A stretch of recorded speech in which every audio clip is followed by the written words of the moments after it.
Debra Medina is a person who her whole life has lived by the ideals that she brings to this campaign. Now, we're going to talk a little bit tonight about the opposition in the Republican Party. And some of you know them as, and I got to do this, all these people have nicknames. I have to give them and assign them nicknames. One is called Rick Hairdo, I was a cheerleader too, Perry. Like our last president, he was a male cheerleader, but we're not going to hold that. Not that there's anything wrong with that, if you know what I mean. And Kay Bailout Hutchinson. Now, these are people that have to raise $50 million in order to scrub the memories of the voters over the things they have done to this great state for many, many, many, many years. You need that much money if you're them, because you've got to get people to a state where they can just, as George Bush said, you got to catapult the propaganda, to say things over and over again. They have to do that, and it takes a lot of money to do that, to buy people's memories, literally. Yes, I'm from Austin, Texas, where I'm known as a prominent thought criminal, where water is being rationed, where the roads are being tolled, where they have employed the sound police in the live music capital of the world.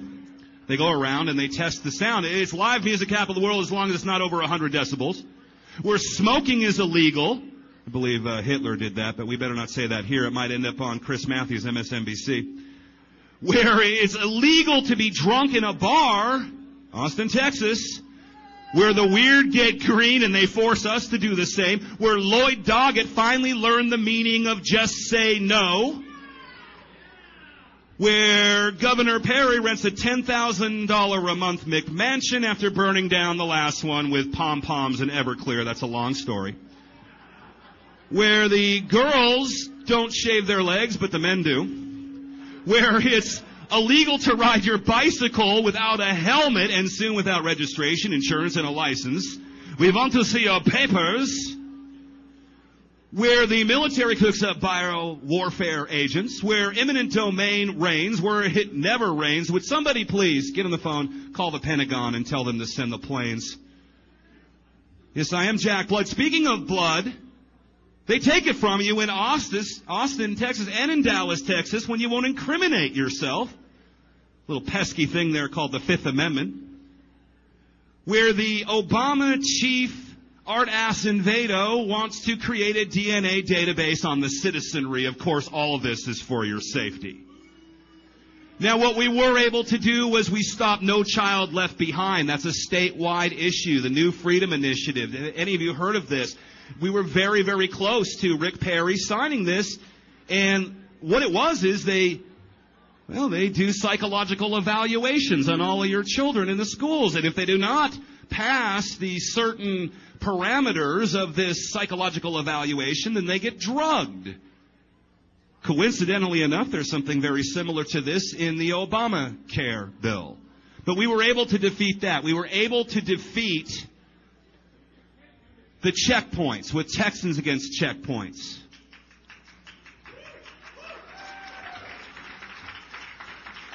Warrantless checkpoints. Austin, Texas, where people are no longer jailed for smoking. Well, you know what I mean. You get the picture. I've made my point. Where we exposed Rick Perry's Bilderberg connections, which is a violation of the Logan Act. Something he should read.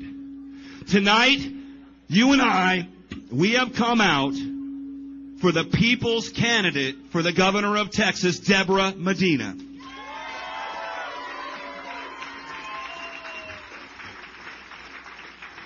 We have this opportunity tonight, right here and now. And I want you all to remember this point, because this is the very starting point where we get her started with the right enthusiasm, where we get her started with the necessary funds. Not just to run for governor, but to win and to be in the governor's new mansion. Now, as I said, while it's true that Kay and Rick will gather about $50 million from their fat cat friends, they're going to need most of that money to erase the memories, scrub the memories of Texans. for their many improprieties, their sellouts all of these years. Debra Medina will not have that problem because she's always been on the side of the people, and she will never sell out freedom for the sake of her own gains.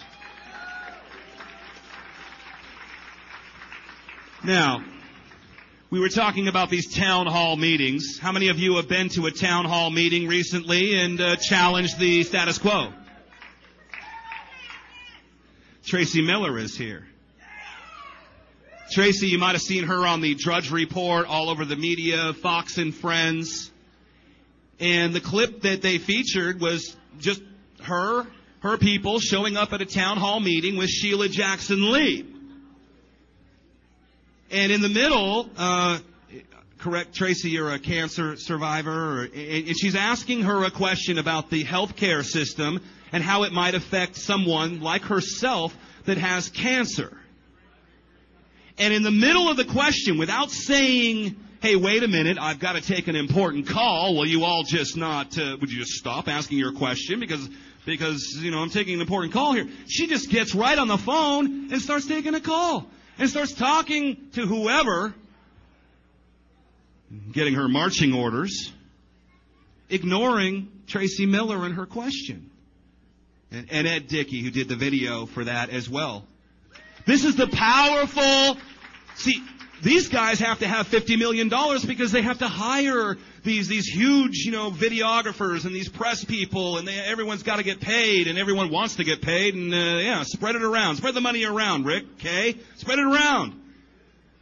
But we really don't need that because we've got people like Tracy and Edward out there with their video cameras waiting for the next Mukaka moment. Some of you remember that. Because it only takes one little misstep from these lying politicians before their careers are over. It's done for them. And they are watching us constantly. Well, we're watching them. The shoe's on the other foot. So the audacity of taking a phone call in the middle of a town hall meeting. Oh, sorry about that. All right, I do have to take this. I'm sorry, but I am sorry. See, at least I tell you I'm sorry. Yeah, this is Jack. No, this isn't Rudy Giuliani. Oh, Rick Perry. As in Governor Rick Perry.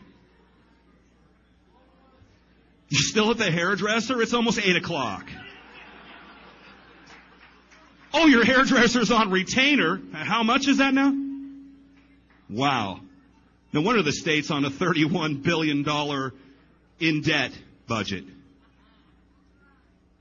Oh, no, that is true, sir. I read that, not on the internets, on the Legislative Budget Committee. The state was in debt $18 billion when you took office, sir, and now the state is in debt $31 billion. Mm-hmm. Oh, no, I won't tell anyone. No, actually, we're going to tell everyone, sir. Well, no, sir, you cannot have me arrested for telling the truth, Governor. Nice try, though. Yes, sir. Yes, I know you want to be vice president, sir. I'm sorry, but we cannot let that happen. No, sir, I don't want to talk to Miss Palin.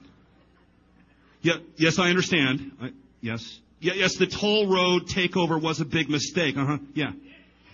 It's too late to be sorry. Debra will be putting a stop to the NAFTA corridor, Governor. Yeah. Oh, you hear the people here. Yeah, we're having a little party for Debra Medina. She'll be the next governor.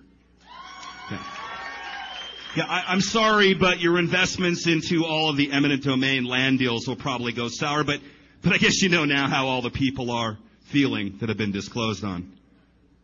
They've been foreclosed. Mr. Perry. Oh, you didn't hear about that? Okay. Well, that's why we're here, to keep you informed. Yeah. Yes, sir. I wish I could say that it was swell talking to you too, sir. I do. Yes. Well, no, it's okay. I'm sure with all of your experience as a male cheerleader, you'll land on your feet, sir.